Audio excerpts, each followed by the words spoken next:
Cristo vivió la vida que no podíamos vivir, pagó el precio que no podíamos pagar, venció el enemigo que no podíamos vencer. Eso fue como terminamos la semana pasada el mensaje.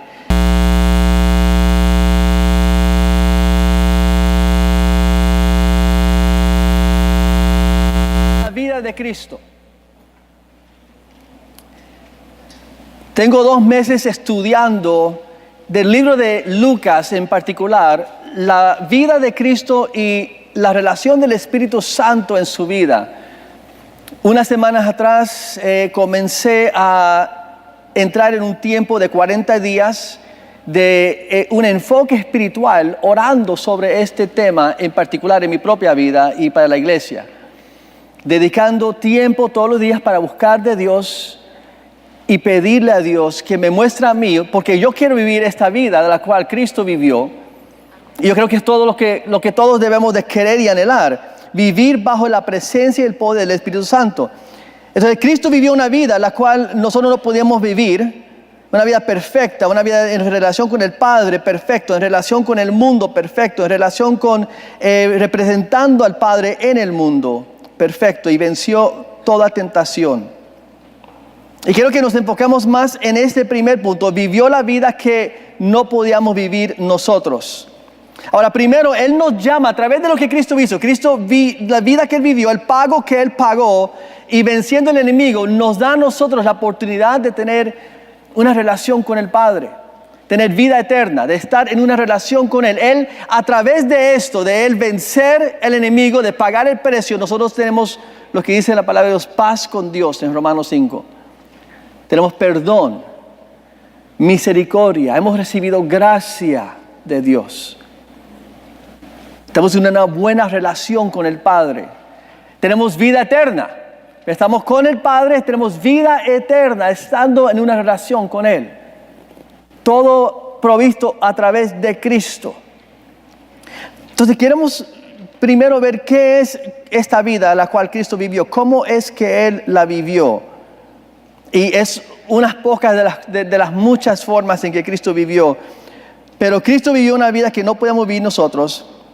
Y Él vivió en un estado constante y continuo de la presencia y el poder de Dios. Eso lo sabemos, ¿verdad? Viviendo la vida de Cristo, Él estaba, muchas veces lo llamamos Él vivía bajo lo que es un cielo abierto, donde lo del reino de Dios se manifestaba en su vida, Él estando sobre la tierra como algo normal. La presencia y el poder de Dios se manifestaba en su vida constantemente, diariamente. Y les voy a dar unos ejemplos. Primero, lo vemos en que Cristo hablaba las palabras de Dios con autoridad y poder. Lo ven en sus notas, el punto, y aquí está el pasaje bíblico. Uno de los muchos. Juan 14:10, 24. ¿Acaso no crees que yo estoy en el Padre y que el Padre está en mí? Las palabras que yo comunico, ¿ves? Que yo no las hablo como cosa mía, sino que es el Padre que está en mí, el que realiza sus obras. Y el que no me ama, no obedece mis palabras. Pero estas palabras que ustedes oyen no son mías, sino del Padre que me envió. Entonces Cristo vivía una vida de la cual Él, con toda confianza, Él podía decir, las palabras que yo hablo no son mías, sino las del Padre. Él escuchaba y recibía las palabras del Dios. No solamente estudiando Éxodo y la ley, Él recibía en su vida la rema, la palabra de Dios, el logos de Dios. Dios le hablaba diariamente. Era como Moisés y lo que Moisés experimentó en la tienda de la reunión con Dios, donde Dios el Padre, y voy a explicar eso en esta serie. Hoy es una introducción de lo que vamos a estar hablando y estudiando las semanas que vienen. Pero Moisés en el Antiguo Testamento tenía lo que era la tienda de la reunión con Dios, donde él iba y hablaba con Dios, conversaba con Dios. Y Dios mismo dice de Moisés, con Moisés no hablo como hablo a profetas en visiones o en sueños. Con Moisés yo hablo como un hombre habla con su amigo, cara a cara. Ahora, tenemos que entender, Moisés no veía la cara de Dios. No veía la cara de Dios Padre. Sabemos eso porque en el capítulo 33 es que Dios le dice, yo hablo a Moisés cara a cara, como un hombre habla con su amigo. Pero en el capítulo 34, él le pide a Dios, muéstrame tu gloria. Y Dios le dice, te voy a mostrar mi gloria mientras que va pasando. Voy a ponerte en la montaña, en la roca, y voy a cubrirte con mi mano. Pero mi gloria de frente no lo puedes ver, Moisés, porque nadie puede ver mi cara y vivir. Eso incluye Moisés. Incluye Moisés. Entonces, ¿en qué forma él hablaba con Dios cara a cara? Era en la forma de la conversación, la revelación de Dios. Y Cristo, tiene que darse cuenta, Cristo no apareció en Mateo capítulo 1 y 2 y 3, o en Lucas capítulo 1, 2 y 3 con su nacimiento. Cristo ya existía desde el principio. Y en el Antiguo Testamento Él aparece, pero muchas veces no se reconoce. Pero Juan capítulo 1 dice, nadie ha visto al Padre. Otra vez, afirmando lo que Dios el Padre dijo. Nadie ha visto al Padre. Pero dice Juan capítulo 1, más Dios el único lo ha dado a conocer. Está hablando de Cristo. Por eso Cristo dice, el que me ve a mí, ve al Padre. El que escucha mis palabras, escucha las palabras de mi Padre. Entonces, Cristo es el que nos revela a nosotros lo que Dios nos quiere dar y mostrar y decir. Es a través de Cristo. El Padre habla muy pocas veces en el Nuevo Testamento y es muy breve y muy al punto. Vamos a ver eso en las semanas que vienen, pero Él habla cuando Cristo es bautizado. Este es mi Hijo, quien yo amo, y en Él me complazco. My Son, whom I love, and in Him I'm well pleased. Y nada más. En la transfiguración, cuando los discípulos ven a Cristo y lo ven en una forma gloriosa, resplandeciente, ellos dice que Pedro comienza a hablar y una nube, la gloria de Dios los envuelve y el Padre habla, este es mi Hijo, quien he escogido, escúchenlo, obedécenlo, hagan lo que Él te dice, háganle caso y nada más. Pero el Hijo sigue diciendo, yo tengo mucho que decirles, yo les estoy hablando. Cristo es el que nos manifiesta y nos muestra la gloria de no solamente su Padre, de nuestro Padre. Amén.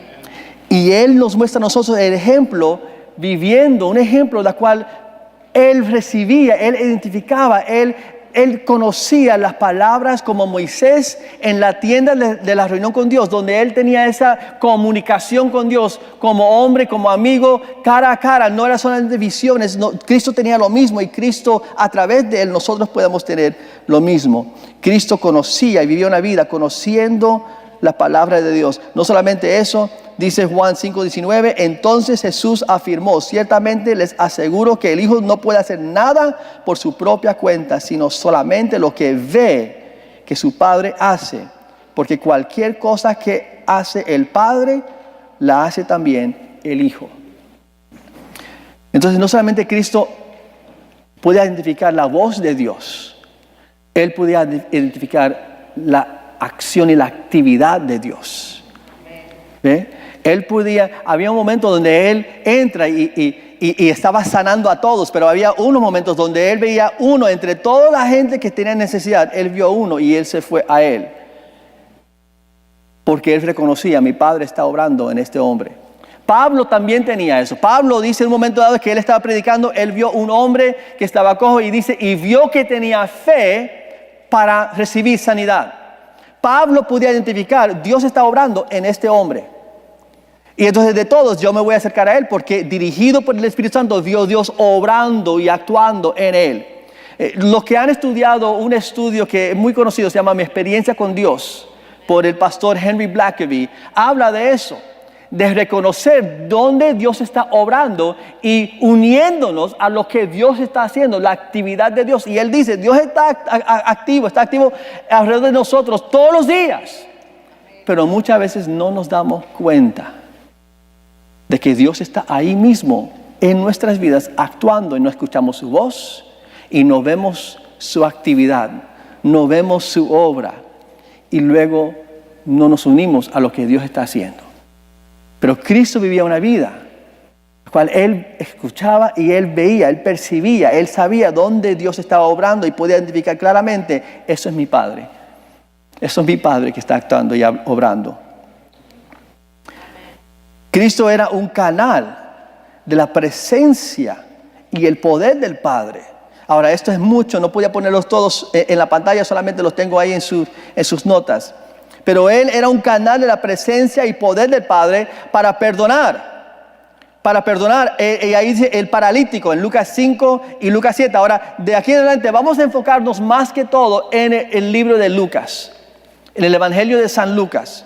Porque Lucas dice lo siguiente, si tienen sus Biblias, abren conmigo en Lucas capítulo 1. Y en Lucas capítulo 1, vemos el propósito, la razón por la cual Lucas escribió este Evangelio. Lucas no era uno de los 12 discípulos, no era uno de los 12. Probablemente era griego, ni era judío, posiblemente el único autor de la Biblia que no era judío. Él era un doctor, que decir que era educado, era un doctor médico en este tiempo y acompañaba a Pablo en sus viajes misioneros. Y entonces él dice en los primeros versículos, Lucas capítulo 1, versículo 1, muchos han intentado hacer un relato de las cosas que se han cumplido entre nosotros, tal y como nos las transmitieron los que desde el principio fueron testigos presenciales y servidores de la palabra. Por lo tanto, yo también, excelentísimo Teófilo, la persona a quien él está dirigiendo esta carta, este libro, habiendo investigado todo esto con esmero desde su origen, he decidido escribírtelo ordenadamente para que llegues a tener plena seguridad de lo que te enseñaron. Entonces, Lucas, el doctor, el académico, él está estudiando todo lo de Cristo. Imagínense Lucas entrevistando a Pedro y a Juan y a Santiago y a todos los discípulos y a María y Marta, hablándoles, cuéntanos, a Lázaro, cómo fue que sucedió. Y él está tomando todas las notas y todo lo que él ha estudiado, ahora lo está tomando en una forma organizado para poder mostrar lo que Cristo es, lo que Él hizo y su vida, para nosotros poder vivir la misma vida. Y entonces, estudiando Lucas, algunos han llamado a Lucas el teólogo del Espíritu Santo.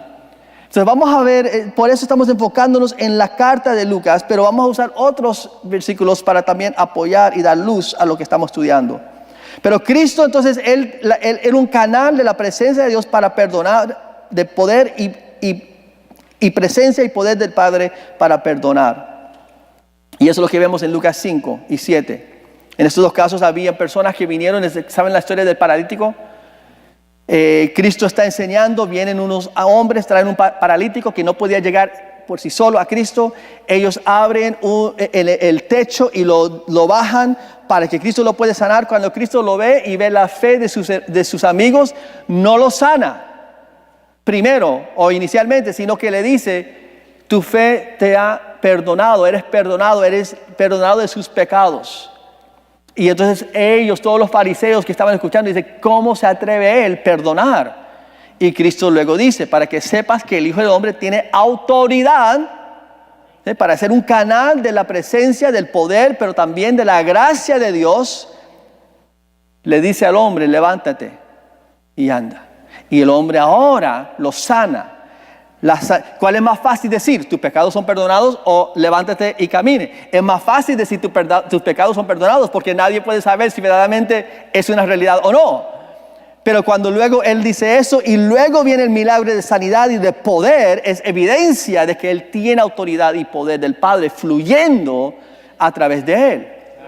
Amén. Entonces él es un canal de la presencia y el poder de Dios. Él no andaba con la presencia y el poder y buscaba la presencia y el poder de Dios para él solamente estar lleno, pero para que ese poder y presencia pudiera fluir a las personas que se acercaban a él, ¿verdad? Y entonces es un canal del perdón de Dios. Y con eso yo quiero decir en ese sentido que nosotros somos canales de la gracia, la presencia, el amor de Cristo y del Padre. y también para sanar. Era un canal de la presencia y poder de Dios para sanar. La mujer con el flujo de sangre que vemos en Lucas capítulo 8. Vamos a abrir a Lucas 8 porque esto es muy interesante y vamos a profundizar estas historias en las semanas que vienen. Lucas capítulo 8. En las semanas que vienen vamos a ir indagando con más detalle cada uno de estos capítulos. Pero en Lucas 8 encontramos que Cristo está caminando, Él está enseñando y es el 8, 26. Ahí está. Hay poder en Cristo en el 26 para librar a un endemoniado. Después de que Él libera a este hombre del demonio, se le acerca un hombre y le dice que lo suplica, de 31, y esto lo suplicaron a Jesús eso era ahí, vamos a bajar al capítulo 40. Cuando Jesús regresó, la multitud se alegró de verlo, pues todos estaban esperándolo.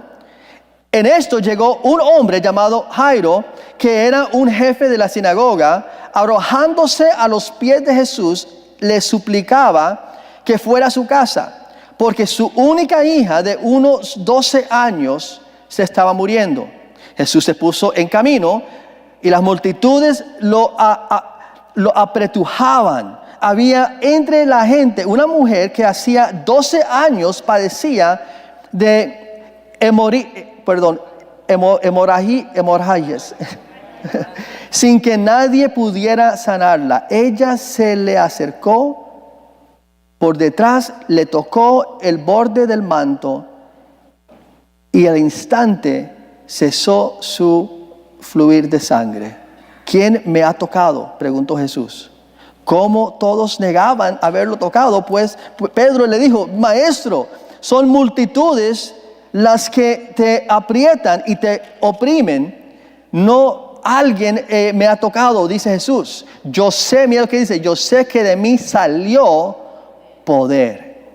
La mujer por fin viene y dice: fui yo, y ella explica delante de todos su historia. Pero en este caso es tan interesante que en este caso el poder de Dios en Cristo fluyó de Él sin la intención de Cristo. Cristo Él se dio cuenta que poder salió de Él, pero esto no era un caso donde Él fue y oró por alguien, donde Él veía y era Él iniciándolo, o Él reconociendo: mi Padre está obrando acá, voy a venir en obediencia a mi Padre y ministrar el poder. Él estaba caminando, ella solo, tocándolo en su fe, tocando a Cristo. El Padre, sabiendo todo, permitió que su fe fuera suficiente, que el poder salió de Cristo. Y en este caso Él se dio cuenta y dijo: el poder salió. Él reconocía el poder y podía identificar cuando poder de Dios fluía de Él y salió hacia afuera. Y Él se dio cuenta: poder cabe salir de mí. Pero lo interesante es que Él en ese momento no era su intención. El poder fluyó de Él por la fe de esta mujer. Cristo vivía como un canal de la presencia y el poder de Dios. Y a veces el poder fluía. Y había un momento, otros pasajes donde dice: Cristo estaba en cierto lugar y la presencia de Dios estaba presente con poder y sanaba a todos. Pero también hay otros momentos donde dice: Cristo entró a cierta ciudad, pero no pudo hacer mucho ahí por la poca fe de las personas. Había poca manifestación del poder. Cristo tenía todo el poder que tenía en todas las otras ciudades, pero no había esta manifestación del poder por la incredulidad de las personas. Cristo era un canal de la presencia y el poder de Dios en la vida del paralítico, en la vida de esta mujer. Y y vivía el poder de Cristo para vivir en obediencia y de acuerdo a la voluntad de Dios. Ahora, no solamente todo esto, pero vamos a ver, bendito. Aquí. Cristo vivió la vida que no podíamos vivir sin Él. Pero ahora lo podemos vivir por su Espíritu. ¿Ve? Este es el punto, hermanos. Cristo vivió la vida que no podíamos vivir nosotros sin Él. Pero ahora lo podemos vivir por su Espíritu que vive y obra en nosotros. Amén. Y de esto es lo que vamos a estar hablando, ¿ve? Viviendo bajo la presencia y el poder del Espíritu Santo. No es solamente algo que debemos desear. El vivir la vida que Cristo vivió, la presencia de Dios Padre obrando en nuestras vidas, como la presencia de Dios obraba a través de su Hijo. Todos los ejemplos y muchos más que les acaba de leer de Cristo obrando y ministrando, escuchando la voz de Dios. Por eso queremos separar el tiempo, por ejemplo, este viernes de oración, para buscar la presencia de Dios juntos. Yo le decía el mes pasado que la oración y la reunión de oración corporal es la reunión más importante de la iglesia. Entonces le pedí a Marcos, yo quiero dirigir o yo quiero tener una parte en la dirección de la oración este viernes.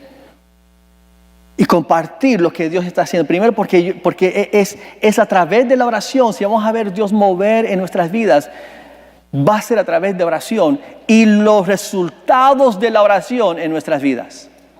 ¿Okay? El resultado, porque los discípulos en el aposento alto, orando, fueron bautizados con el Espíritu Santo y luego salieron en el poder del Espíritu y libraron y fueron canales de la presencia y poder de Dios. Pero más que todo, hermanos, tenemos que hacerlo porque esto no es solamente para algunos, no es solamente para los pastores, porque es la expectativa de Cristo. Cristo espera que seguiremos a su ejemplo y viviremos y como Él, dice Lucas 5:40, vamos a ver, Juan 14:12. Ciertamente les aseguro, dice Cristo, que el que cree en mí, las obras que yo hago, también Él las hará. Y aún las hará mayores, porque yo vuelvo al Padre. ¿Ve? Juan 14:12, Cristo está diciendo, las cosas que yo hago, el que cree en mí hará lo mismo y mayores de estas cosas porque yo voy al Padre. Y cuando Él está refiriendo a irse al Padre en Juan, Él está diciendo porque yo voy al Padre, cuando llego al Padre, yo le voy a pedir al Padre que envíe la promesa al Espíritu Santo, que esté en ustedes para que ustedes puedan hacer y vivir esta vida que han visto en mí. Él quiere que seguimos su ejemplo. La vida de Cristo, Él vivió la vida que no podemos vivir y pagó el precio que no podemos pagar, pero no solamente es para salvarnos, su vida, esos 33 años que Él vivió, sirve como el ejemplo, especialmente de los 3 años de su ministerio, de la cual tenemos en los evangelios. El propósito era para nosotros decir, así es ahora estando en Cristo como yo debo de vivir. La vida de Cristo es el ejemplo que yo tengo que seguir, que usted tiene que seguir. No es solamente, no, pero eso es Cristo, Él está allá. Dios no espera eso de mí. Sí, Él espera de mí, Él espera de usted, espera de todos nosotros que vamos a vivir la vida que Cristo vivió. Es un ejemplo de lo que podemos nosotros vivir y cómo debemos de vivir en Cristo. Y ciertamente ahí Él lo dice, porque harán las cosas que yo hago y aún más. Lucas 9:10. 9:10 y 9:41. Cristo envía a los discípulos. Cuando regresaron los apóstoles, les relataron a Jesús lo que habían hecho. Él se le llevó consigo y se retiraron solos a un pueblo llamado Besaida. Ahí hay generación incrédula, perversa, respondió Jesús. ¿Hasta cuándo tendré que estar con ustedes y soportarlos? Trae acá a tu hijo. Déjame explicarte, y si pueden abrir a Lucas 9 para ver toda la historia. En Lucas capítulo 9, esto es lo que está pasando. Al comienzo del capítulo, Cristo envía a los 12, los envía delante de él y les da poder y autoridad para hacer lo que él ya por 2 años estaba haciendo. Ya estamos entrando al 3er año de su ministerio. Y ahora él está enviando a los discípulos para hacer todo lo que ellos observaron. ¿Qué es lo que él espera de ellos? Van a seguir su ¿qué? Su ejemplo. Y él les envía todo lo que yo les enseñé, lo que me han escuchado decir, la forma que me han visto librar poder para sanar, la forma que me ha visto sacar demonios, vaya y hagan lo mismo. Y el evangelio que me ha escuchado predicar, vaya y predique ese evangelio a las personas de paz que te reciben en sus casas. Y entonces ellos regresan y les dicen todo lo que sucedió en su viaje. Entonces Cristo se aparta con ellos. Y entonces dice que 8 días después, Él toma a 3 de los discípulos, lo que es su círculo más cercano, íntimo. Él toma a Juan, a Santiago y a Pedro. Los lleva en una noche de oración, en una vigilia. Porque dice que subieron a la montaña, y vamos a hablar de todo eso las semanas que vienen, lo que significa la montaña, lo que significa Cristo separándose con sus discípulos. Pero para hoy, Cristo sube y dice que bajó con ellos el siguiente día. Toda la noche lo pasaron ellos juntos con Cristo, en una vigilia de oración. En ese tiempo de oración, Cristo, ellos otra vez, como era su costumbre, se comienzan a dormir. Están cansados, pero no están completamente dormidos. O por lo menos uno, porque despertó a los otros y vio a Cristo y vio que estaba con Cristo Moisés y el profeta Elías. Y vieron a Cristo como Moisés, resplandeciente. Estaba él y Moisés y Elías, y lo vieron y escucharon hablando, y dice que estaban hablando de su partida, porque estaba ya en camino a Jerusalén. Y en ese momento, ellos pasaron la noche con él en oración, vieron eso, descienden el siguiente día. Eso es un evento muy importante que vamos a hablar otra vez la semana que viene. No pueden perder la semana que viene. Pero cuando desciende de la montaña, ahí está en Lucas capítulo 9, desciende de la montaña y hay un revolú, ¿verdad? Hay un revolú que está sucediendo. Y es que había un señor que tenía un hijo, que un demonio se apoderaba de él, lo tiraba al piso, lo sacudía, y él le rogó, dice, he begged, le rogó a sus discípulos que lo sanara y que reprendía al demonio, y no podían. Y cuando Cristo ve, hablando a lo mejor de los 9, no de los 3 que estaban con él, pero de los 9, es que él les dice a ellos, hay generación incrédula. Está hablando a sus discípulos.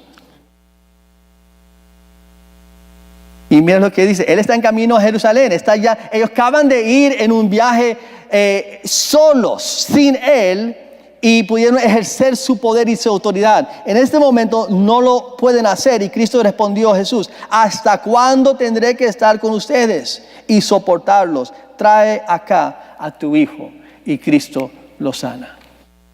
Pero ve, aquí es la expectativa, que Cristo viene descendiendo de la montaña, y que Él espera que los discípulos iban a poder sacar este demonio, iban a poder ser un canal de la presencia y el poder de Dios, pero no pudieron.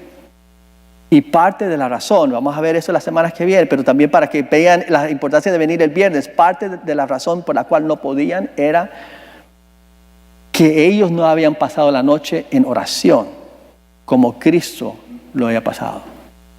Porque vamos a ver en Lucas, que Lucas va de milagro a milagro, y entre cada uno menciona, y Cristo se separaba a un lugar solitario para orar. Y Cristo se levantaba de mañana, como era su costumbre, y iba a un lugar solitario para orar. Esta noche de oración no era algo especial. Para Cristo era su patrón, su ritmo de vida, estar a solas con su Padre. Y entonces mientras que Él estaba orando y Él baja en la presencia y el poder de Dios, Él encuentra a los discípulos luchando, no pudiendo librar, no teniendo la fe, y los reprende, los regaña. También vemos en Juan 20:21, la paz sea con ustedes, repitió Jesús. Como el Padre me envió a mí, así yo los envío a ustedes. Cristo espera que nosotros vamos a ejercer el mismo poder que Él y cumplir con la misma misión que Él. Con la misma misión. Cuando Cristo dice que Él va a la cruz, los discípulos le están diciendo, vamos contigo. Y Él dice, habla de la copa de la cual va a tener que tomar. Y ellos dicen, nosotros también podemos tomar su copa. Bueno, Él les pregunta, ¿pueden ustedes tomar de esta copa? Y dijeron, sí. Y Cristo dijo, sí van a tomar de esta copa. Hablando de la forma que Él iba a dar su vida. Porque los discípulos, los apóstoles, con la excepción de Juan, todos dieron su vida por este evangelio y por Cristo. Entonces, cuando Cristo dice, como el Padre me envió, yo los envío a ustedes, no es algo figurativo. Él está diciendo, de la misma forma que el Padre me envió, yo los envío a ustedes. Y la única forma que podemos ser enviados como el Padre envió al Hijo es si nosotros estamos en la relación con el Padre como Cristo en su relación con el Padre. Amén. Y entonces Él los envía a nosotros y espera a nosotros que vamos a hacer lo mismo, vivir como Él vivió. Ahora, ¿dónde comienza todo esto? Vamos a ir a los primeros puntos. Entonces, esto es como forma de introducción, pero primero vamos a hablar de la concepción de Cristo. El ángel viene a María en el capítulo 1, le dice que ella va a dar a luz a un hijo y ella le pregunta cómo va a ser esto, y en el capítulo 1, 35, él le dice, el Espíritu Santo vendrá sobre ti y el poder del Altísimo te cubrirá con su sombra. Así que al santo niño que va a nacer lo llamarán Hijo de Dios. Cuando habla aquí de el Espíritu Santo, tenemos el Espíritu Santo y tenemos al Padre. El Espíritu Santo vendrá sobre ti. La sombra del Altísimo te cubrirá. Es lo mismo que vemos en Génesis capítulo 1. Esta sombra de la cual habla es la misma sombra que habla cuando habla de los apóstoles o los discípulos cuando estaban en la monte con Cristo y una nube los envolvió. Es lo mismo. Se refiere a la gloria, the Shekinah glory de Dios en el Antiguo Testamento. Es lo mismo. El Padre se manifiesta como humo. Su gloria se manifiesta, su sombra se manifiesta y envuelve a María. Y el poder del Espíritu Santo dice, viene sobre ella. En Génesis capítulo 1 dice que el Espíritu de Dios se movía sobre las aguas. Y entendemos que ese movimiento del Espíritu Santo no es que era como una ave simplemente volando. Cuando dice que se movía, está hablando de la presencia y el poder de Dios a través del Espíritu Santo para traer creación y hacer de la nada algo. Es el Espíritu Santo creando en la tierra. Y vemos lo mismo sucediendo en María. El Espíritu Santo viene sobre ella en la nube o la gloria de Dios del Altísimo. También la sombra la envuelve a ella y da a luz, pone vida, pone algo en ella que no estaba ahí antes. Y pone la vida de Cristo Jesús en su vientre. Eso es como Cristo fue concebido. Y vemos el siguiente punto, el bautismo de Cristo. En Lucas capítulo 3 tenemos ese encuentro. Capítulo 3, 21 al 22 dice, un día en que todos acudían a Juan para que lo bautizara. Jesús fue bautizado también. Y mira cómo Lucas pone esta línea que los otros no lo ponen. Y mientras, ¿qué? Oraba. ¿Quién está orando? Cristo. Lucas, que ha estudiado y que Lucas que es intencional en lo que está escribiendo, él dice, Cristo fue bautizado y mientras oraba, se abrió el cielo y el Espíritu Santo bajó sobre él en forma de paloma. Entonces se oyó una voz del cielo que decía: tú eres mi hijo amado, estoy muy complacido contigo. O sea, en ese momento que Cristo es bautizado, el Espíritu Santo viene sobre él y Dios el Padre habla. Ahora, Cristo, para nosotros, cuando nosotros llegamos a Cristo, entendemos que estamos muertos en nuestro pecado, separados y muertos. Y Cristo dice en Juan capítulo 3, que a menos que alguien nace de nuevo, no puede entrar al reino de Dios. Hay que nacer de nuevo. No mis palabras, las palabras de Cristo. Eso no lo inventó un pastor o la iglesia evangélica. Cristo es el que dijo en Juan capítulo 3, tienes que nacer de nuevo. El Nicodemo, a quien Cristo le dijo estas palabras, le dice a Cristo: ¿cómo yo, siendo un hombre ya mayor, ya grande, voy a volver a nacer? Es físicamente imposible. No puedo volver en la vientre de mi madre y volver a nacer. Y Cristo le dice: estás pensando físicamente, materialmente, físicamente. No, el que es un hijo de Dios, el que va a heredar la vida eterna y tener vida eterna, tiene que nacer del agua, que no es bautismo, es la agua del primer nacimiento. Todos nacemos en agua.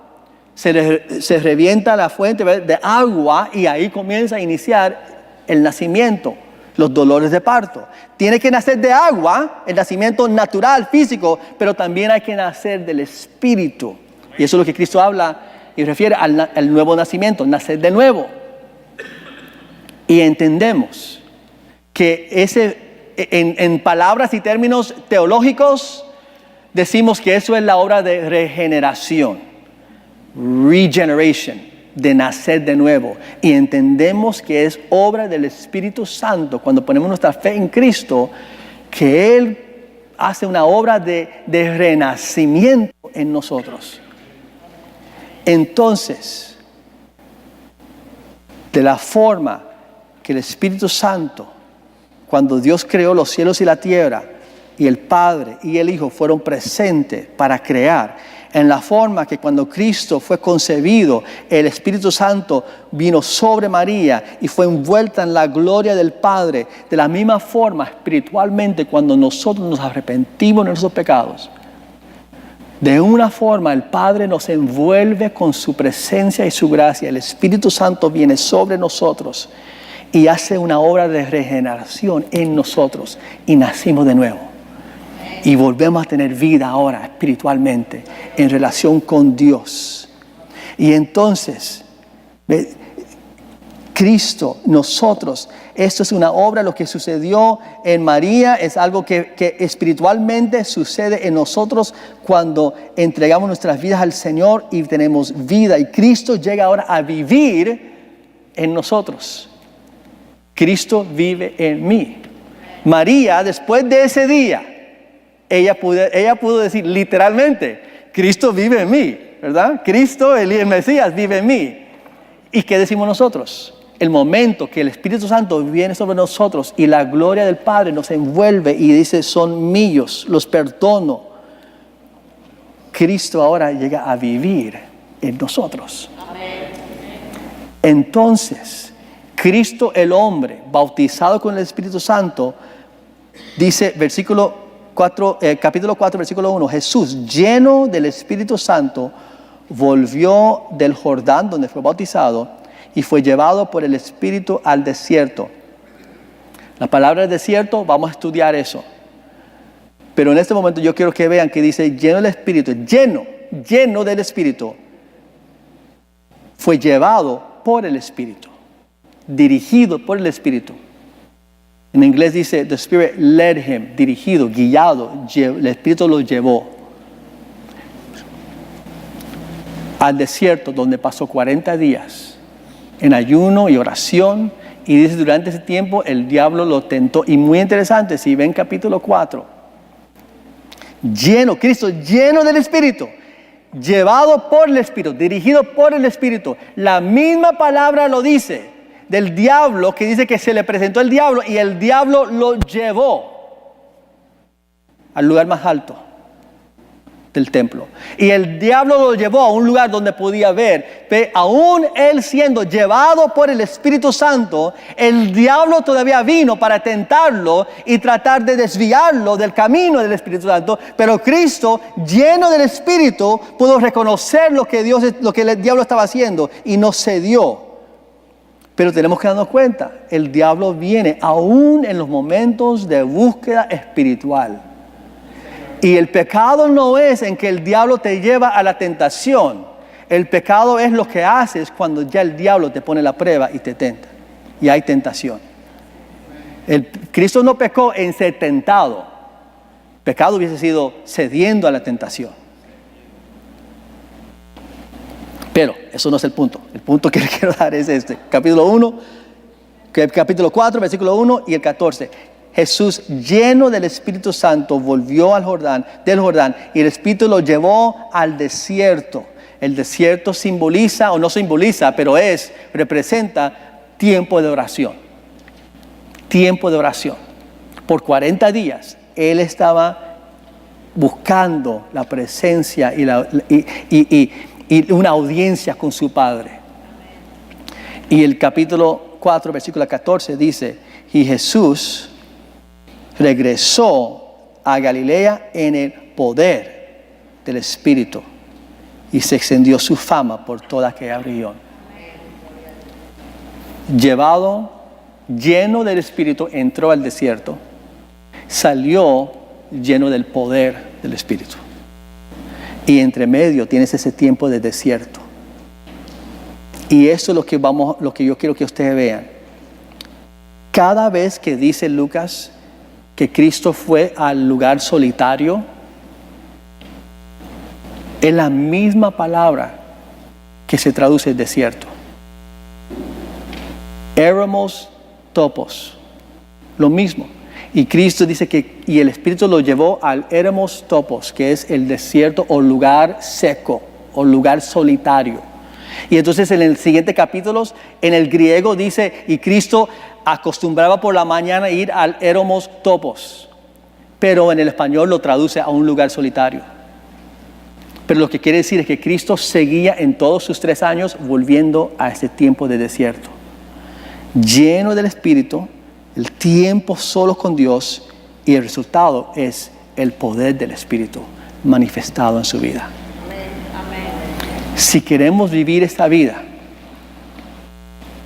tenemos que ir al desierto. Tenemos que ir al lugar solitario. Ahora, y aquí es donde el desafío que les quiero dar. Cristo iba al lugar solitario a estar con su Padre. Pero Él estaba haciendo discípulos, no solamente sanando enfermos, estaba haciendo discípulos que iban a poder seguir su ministerio. Y si Cristo no los enseñaba a ellos cómo también ir al lugar solitario, ellos no iban a poder. Ahí se iba a acabar la misión de Dios con Cristo. Porque si el ministerio de Cristo dependía de su tiempo en el desierto, su tiempo a solas con Dios, y Él no les enseñaba a sus discípulos eso, jamás este ministerio, esta misión iba a funcionar. Por eso vemos en el capítulo 8 y capítulo 9 que Cristo comienza a subir ahora a la montaña y pasar la noche en oración, pero ahora no va solo. Ahora se lleva a los 3 con Él. Cuando vemos en el huerto de Getsemaní, cuando Él es arrestado, Él tampoco está solo, Él está con sus discípulos. De tal manera que los discípulos en un momento dado lo vieron y le dijeron, Señor, enséñanos a orar. Enséñanos a orar como tú oras. Enséñanos a tener con Dios lo que tú tienes con Dios. Amén. ¿Y qué dijo Cristo? Claro que sí. Y entonces cuando se fue al Padre les ordenó, quédense aquí en oración hasta que venga el Espíritu Santo. ¿Y cómo sabemos que los discípulos lo captaron? Porque cuando vemos Hechos, que también lo escribió Lucas, dice lo mismo. Ellos iban al templo y luego los encontramos en oración. Ellos van y sanan a alguien y luego lo vemos otra vez en capítulo 4 en oración. Ellos seguían ese mismo ritmo de ministrar y orar, de ministrar y orar, de ministrar y orar. Entonces, amén. Amén. Amén. Por si acaso creen que a mí no me gusta que den gloria a Dios o que afirman, hermanos, con toda confianza. Creo que la semana pasada alguien hizo... Hermanos, si lo sientes, eso es lo que importa. Délo con ánimo. Amén. Gloria a Dios. Amén. Amén. Por esto quiero hacer esto. Y voy a pedir que hoy por avanza venga. Para concluir otra vez, buscando. Hermano, yo estoy predicando esto y enseñando porque yo estoy buscando. Yo estoy en una búsqueda. Yo no quiero vivir una vida mediocre. Yo no quiero vivir una vida de hablando de un Dios todopoderoso siempre y no ver esa presencia, no ser un canal de su presencia. Yo quiero eso.